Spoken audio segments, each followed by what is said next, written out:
Learners, I welcome you all to the lesson 17, Caring for Others of Secondary Level English. We all know how love and care are two important things that bind us together. We love our friends, cousins, brothers and sisters. But there are some people who give their unconditional love and support to people they not even know personally. They even care for those who are alone and helpless. They do not look forward to any reward for their kind actions. What can we call such people? Shall we call them the saviors of humanity? We should be proud of them. Learners, over here, this lesson is divided into three parts. The first is an interview with Mother Teresa. The second is a report about Janki Iyer and her school, Anand Bharti. The third is the story of a young girl called Bhagya. After completing this lesson, you will be able to state the purpose of taking an interview, frame questions for an interview, recognize the selfless services of some great women, use the adverb clause of time, observe the positive impact of love and care, recognize the need to sacrifice for the benefit of humanity, and develop self-awareness about how you make difficult choices and decisions. Learners, try to read the lesson on your own, twice or thrice. Coming to the gist of the lesson deals with different types of people who are driven by a cause and passion to do something for humanity. Such people are selfless workers and do not work for rewards or recognition. Nothing pleases them more than bringing comfort or happiness to others. This lesson is divided into three sections. The first section is in the form of a dialogue with Mother Teresa, who came all the way from Italy to serve the poor and destitute and the dying. The second section is a report about Janki Iyer and how she runs a school for the poor. The third section is a story about a girl called Bhagya, who works as a domestic help and the efforts she makes to educate herself. Learners, now read the first section of the lesson, part 1, section 17.1. I'm sure you all have heard about the saintly lady who came all the way from Italy to take care of the poor and the needy and the dying in India, because India has the largest population of poor and needy too. There are not many people who are sensitive to their needs. Mother Teresa's heart was moved by the pathetic condition of such people who were often left to fend for themselves out in the street uncared for. What did she do for such people? Let's find out. First, let us know about Mother Teresa's early life. She was born in South Yugoslavia. She had come to India at the age of 13. She had come to Darjeeling to teach. Her heart was moved when she saw so much poverty and suffering in India. In 1931, she gave up teaching and decided to serve the poorest of the poor. She was a Christian and belonged to the Order of the Missionaries of Charity. The mission does a lot of things for the benefit of the poor. For instance, this mission runs more than 40 schools where more than 30,000 children are educated. This mission also has mobile dispensaries. You can call them dispensaries on wheels, which move from one place to the other to distribute free medicines to the poor wherever they are. Other organizations, institutes that she ran included training centers and destitutes homes for the poor and the needy. In 1979, the world honored her for her selfless service to humanity by giving her rare honor in the form of Nobel Prize for her services to the poor. She was also given the Bharat Ratna by the Government of India in 1980. Let us now read the extract from an interview she gave to a journalist called Malcolm Muggeridge and find out what she had to say about her initial problems. Malcolm asks her to explain what she meant by using the term home for the dying. Did she imply those people who are on the streets because they have been abandoned and are dying? Mother Teresa clarifies by saying yes. Then she explained the problems she faced in trying to establish a home for herself. She gave example of the first woman who she picked up from the street. She had been half eaten by the rats and the ants. Mother Teresa took her to the hospital, but the doctors refused to treat her, saying they could not do anything for her. But when Mother Teresa stood there stubbornly, the doctor had no choice but to take in the patient.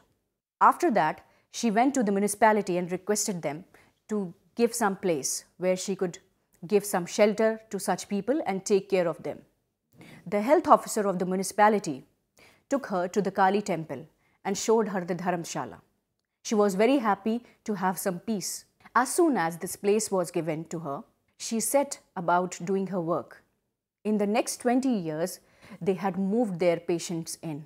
As soon as the patients were moved, she and her team started the work of the home for the sick and the dying. In 1952, she was able to start her first home for the dying. Malcolm next asked her what exactly she was doing for these dying people after bringing them into the shelter. Mother Teresa explained that the first thing she does is make them feel wanted. She wants them to know that even if they have been cast aside by the society, there are people who really love them, care for them, even if it means that they just have a few hours to live. She feels it is worthwhile making them feel loved for the remaining time they are left with. Above all, it is very important for them to know that they are the children of the God and that they are not forgotten and that they are loved and cared. Malcolm next questions her on what happens to those who would get cured. Mother Teresa tells him that they find some jobs for those people who are capable of working.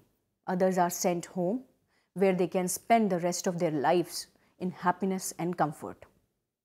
Learners, the essence is to give hope, comfort, happiness, dignity, and the feeling of being loved and cared for to a person who is suffering and has been neglected by the society. We need to remember that we are all children of God, and it is our duty to help each other, especially those who are in need. Learners, now read section 2, 17.2. In this section, we'll read about a non-formal education system which is run by Janki Iyer, a social worker. It is heartening to note the effort she had made with minimum resources to give quality education to those who did not have the means to go to a regular school. Let us find out what she has done to impart the best kind of education to these marginalized sections of society. Think about this, learners. Can a 70-year-old woman do something constructive for the society, or is she only fit for home and care of the grandchildren?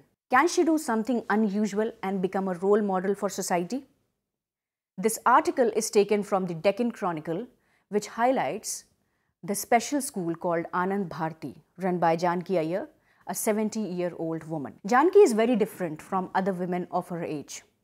She teaches girls who are domestic helpers who cannot attend a formal school. The report tells us that although the school is a non-formal institution, the students and the teachers are very serious about education and examinations. The school has highly qualified teachers and other staff. The aim of the school is to educate the students as well as to make them strong and confident people with values and skills which will stay with them all their lives. There is a small quiet house a little distance from the Tamaka crossroads. This house is called Nida, which means a refuge. Attached to it is a small school.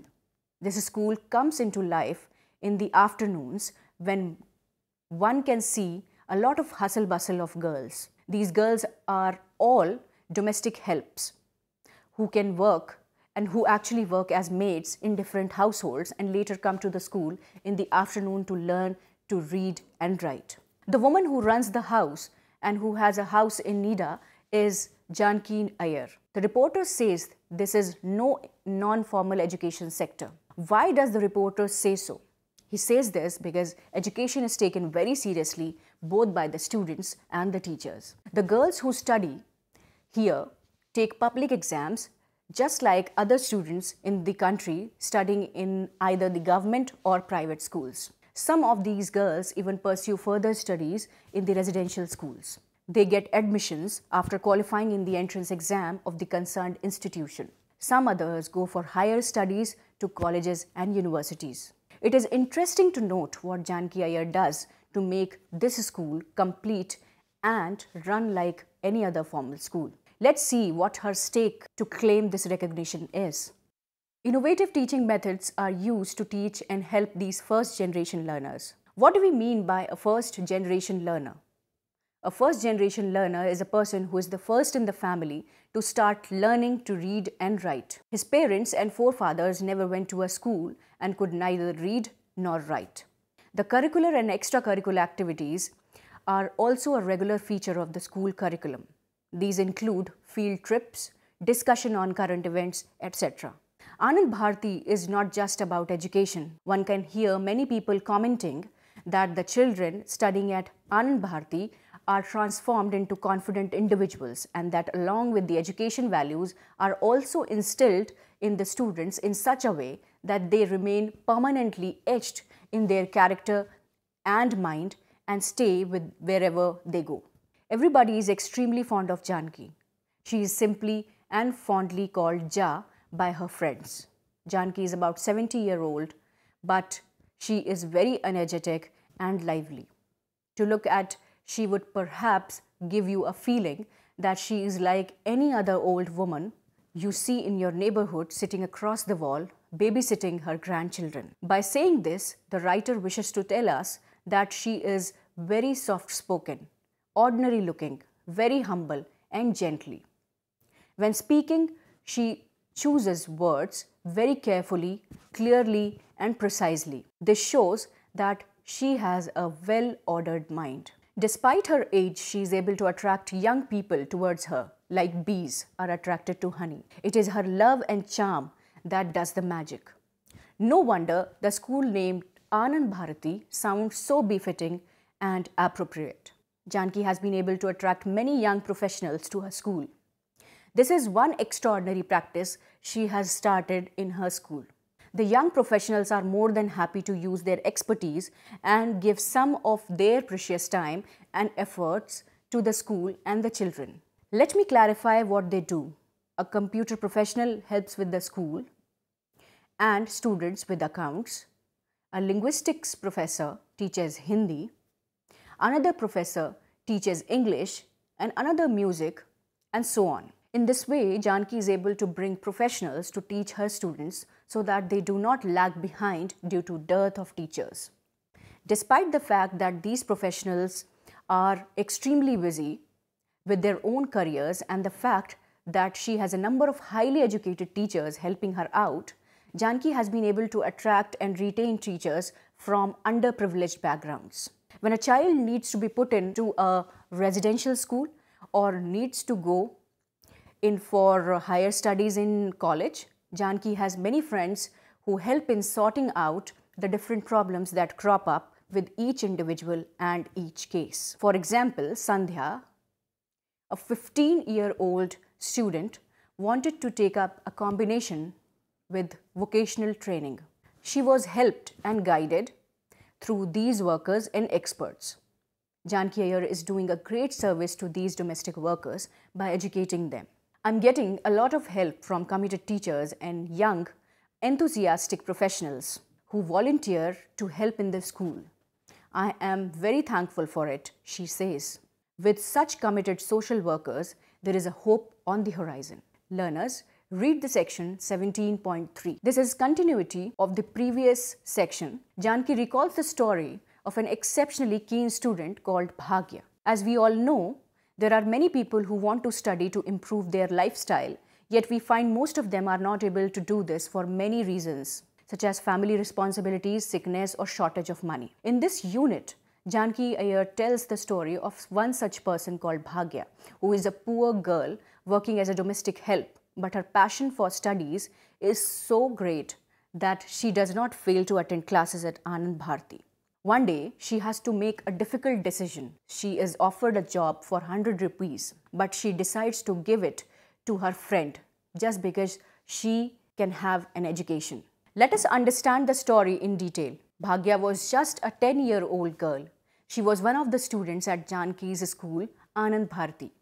She would come to the class at 2 p.m. along with her younger sister, Swarna, and baby sister, Swapna. As soon as she came to class, Bhagya's behavior would change. She would be a different girl, she says.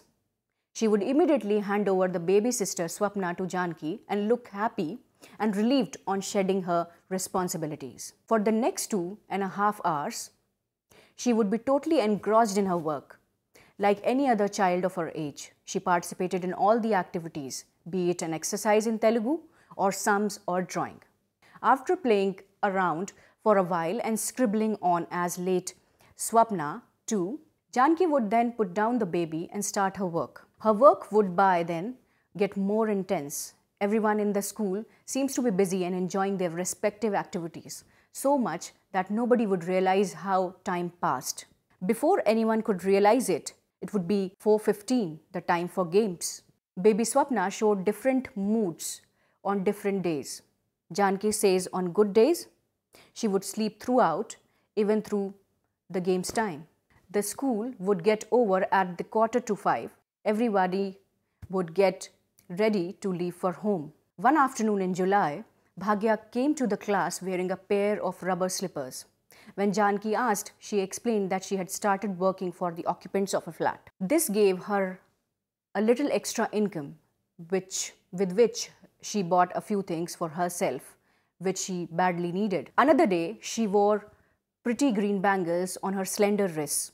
They looked beautiful on her wrists. Janki says she was reminded of Sarojini Naidu's poem in which she talks about bangles as delicate, bright rainbow-tinted circles of light to my mind. This trend of purchases and possessing new items continued. Soon Bhagya had a set of new clothes. Days went by. We continued our work in the afternoon, she says. Bhagya was busy cooking and looking after Swapna in her own home. She also had her work in the flat on the 3rd floor. Some days she would come late to the class. Janki would get angry. Bhagya did not say anything in self-defense, rather took her admonition with a serious downcast look, showing how sorry she was for that mistake. One day, Janki found Lakshmi, another student of hers, going along with Bhagya to the newly constructed flats. When Janki inquired, she told her that Bhagya had got her work in one of the new apartments. Bhagya too came running excitedly to tell Janki that the lady of the flat wanted her to work for 100 rupees per month. But Bhagya refused to take on the work, in spite of the fact that she was badly in need of money. She said she could not take up more work because she wanted to study in the afternoon. If she took up that job, she would not be able to attend school. So, she said she had decided to give that job to Lakshmi. The reply left Janki stunned. So great was Bhagya's desire to learn and study. Bhagya had made a deliberate choice. She did not mind sacrificing an extra 100 rupees, which she would have earned every month in order to study. Janki was impressed by the way she explained and put it in words. She was absolutely clear about what she wanted. There was awe in her choice and her voice when she mentioned the grand sum of 100 rupees, or Vanda, as she called in Telugu. But there was no trace of regret in either her face or voice for having given it up.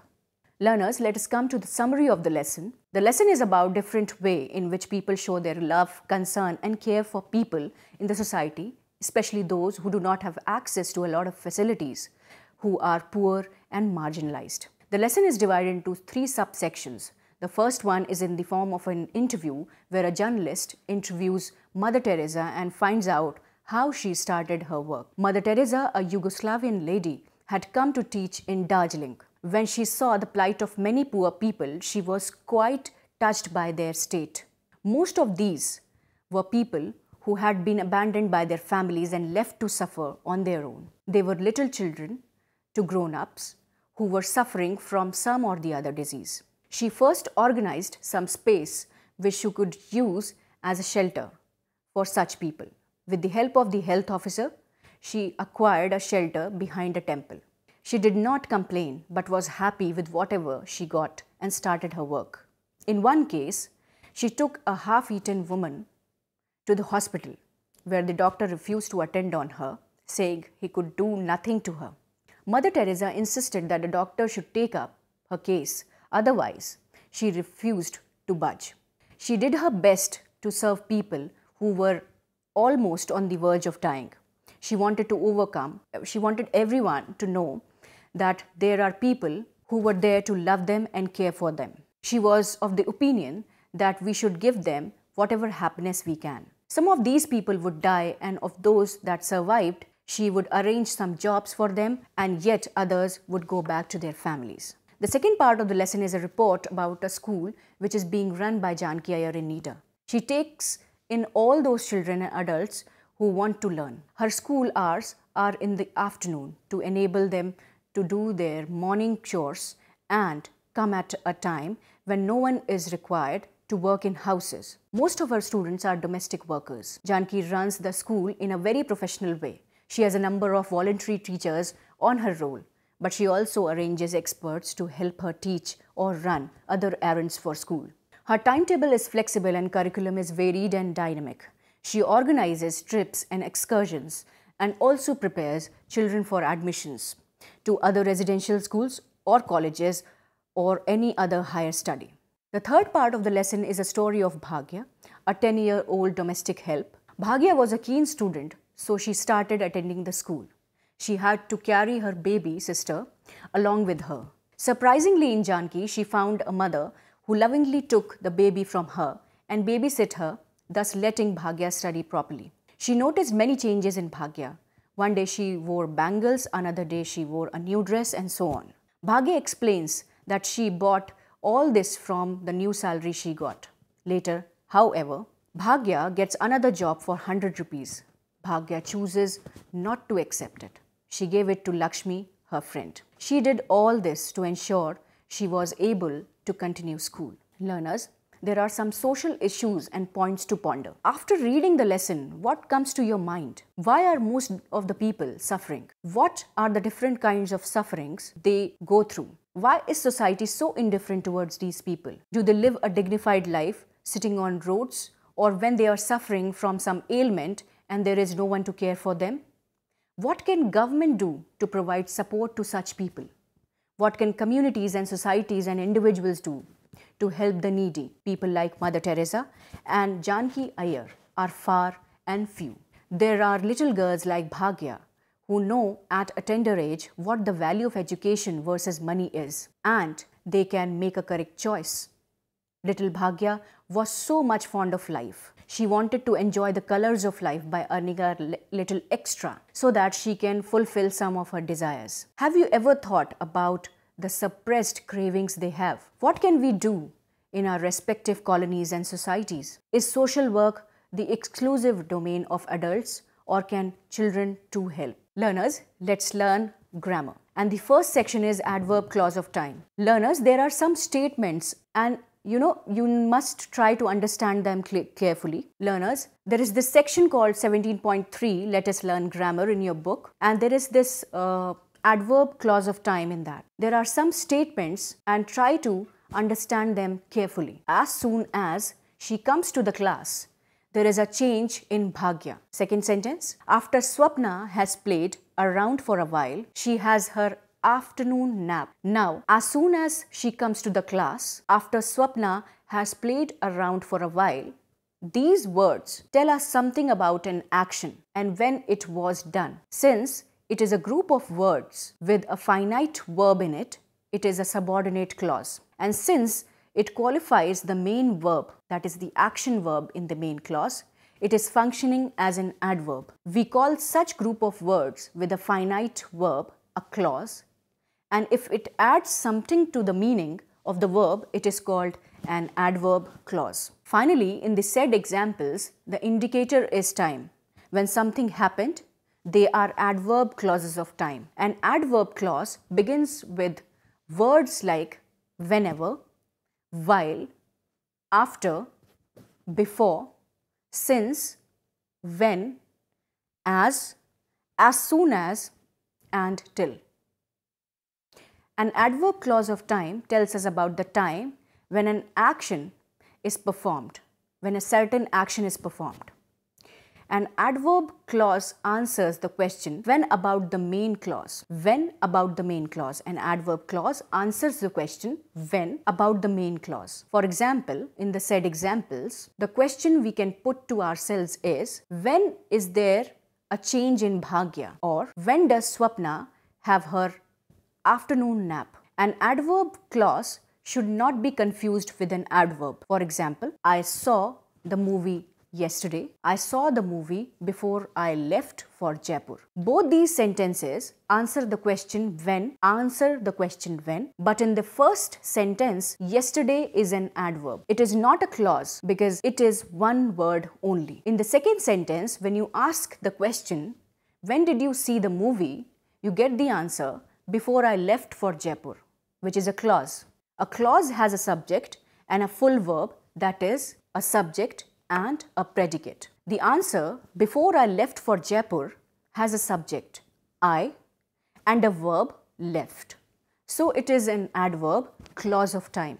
Now learners, try to do the exercises given in your textbook. Coming to another section, framing questions for interview. Learners, what is an interview? An interview is a conversation between two or more persons. It is a conversation in which questions are asked by the interviewer to get some information from the interviewee. An interview is conducted for a specific reason. It could be an interview to test the knowledge and suitability of a person for a particular job. This is the most common kind of interview. An interview can be conducted to collect information about life, work, and achievements of a famous person.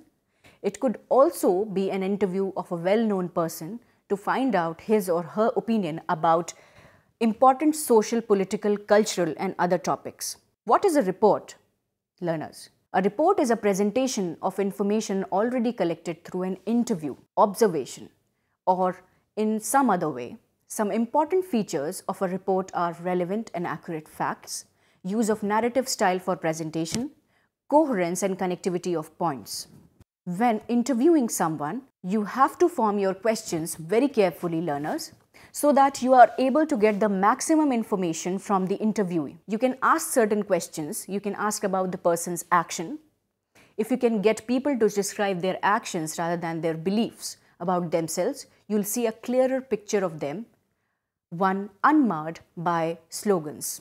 Try to ask forward-looking questions. Try to ask forward questions. What's the best part of the next thing you are doing? This particular question will engage your subject's current forward-looking energy. You get a more excited interviewee who wants to tell you what she or he is into. Try to ask open-ended questions. Try to ask pointed questions and light-hearted questions. You can also ask short questions and then follow up. Learners, I hope you understand how to frame questions for interviews. Now, I'll give you an exercise. Imagine that you have to interview Janki Iyer to collect information about Anand Bharti School. Make a list of 5 questions you would ask her. Make a list of 5 questions you would ask her. Coming to the conclusion of this video lesson. Love and care join people. I hope you understand, learners. You can create a better society if you take care of the people who need you. You can do it in many ways. You can take care of the sick and the neglected like Mother Teresa did.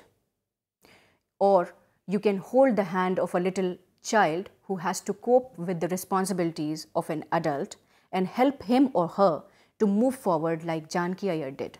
There are other ways you can help the needy, and each of us should try to help such people in whatever way we can.